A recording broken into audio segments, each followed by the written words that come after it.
बच्चों, आज मैं आपको पाठ 13 मानवीय करुणा की दिव्य चमक के बारे में बता रही हूँ। इसके लेखक सर्वेश्वर दयाल सक्सेना है। ये मैं आपको पाठ पहले भी करा चुकी हूँ। इसके क्वेश्चन आंसर ध्यान से देखिए। प्रश्न 1, फादर की उपस्थिति देवदार की छाया जैसी क्यों लगती थी? उत्तर, फादर की उपस्थिति देवदार की छाया जैसी इसलिए लगती थी क्योंकि फादर परिमल की गोष्ठी में सबसे बड़े माने जाते थे। वे सबके साथ पारिवारिक रिश्ता बनाकर रखते थे। सबसे बड़ी बात तो यह थी कि वे सबके घरों में उत्सवों और संस्कारों पर पुरोहित की भांति उपस्थित रहते थे। हर व्यक्ति उनसे स्नेह और सहारा प्राप्त करता था। वात्सल्य तो उनकी नीली आंखों में तैरता रहता था। वात्सल्य माने प्यार। फादर बुल्के भारतीय संस्कृति के एक अभिन्न अंग हैं। किस आधार पर कहा जाता है? फादर बुल्के भारतीय संस्कृति के अभिन्न अंग थे। उन्होंने भारत में रहकर स्वयं को पूरी तरह भारतीय बना लिया। जब उनसे पूछा कि क्या आपको अपने देश की याद आती है, तो उन्होंने पूछते ही उत्तर दिया, मेरा देश तो अब भारत है। फादर भारतीय मिट्टी में रच बस गए। उन्होंने यहाँ रहकर राम कथा के उद्भव और विकास पर शोध कार्य किया। उन्होंने हिंदी सीखी ही नहीं बल्कि अंग्रेजी हिंदी का सबसे अधिक प्रमाणिक कोष तैयार किया। वे यहाँ के लोगों के उत्सवों और संस्कारों पर अभिन्न सदस्य के रूप में उपस्थित रहते थे। वे सचमुच भारतीय संस्कारों में खो चुके थे। पाठ के आधार पर उन प्रसंगों का उल्लेख कीजिए जिनसे फादर बुल्के का हिंदी प्रेम प्रकट होता है।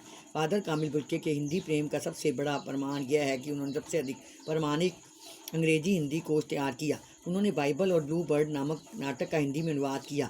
इससे पहले उन्होंने इलाहाबाद से हिंदी में एक MA किया। तत्पश्चात उन्होंने प्रयाग विश्वविद्यालय से राम कथा उत्पत्ति और विकास विषय पर शोध प्रबंध लिखा।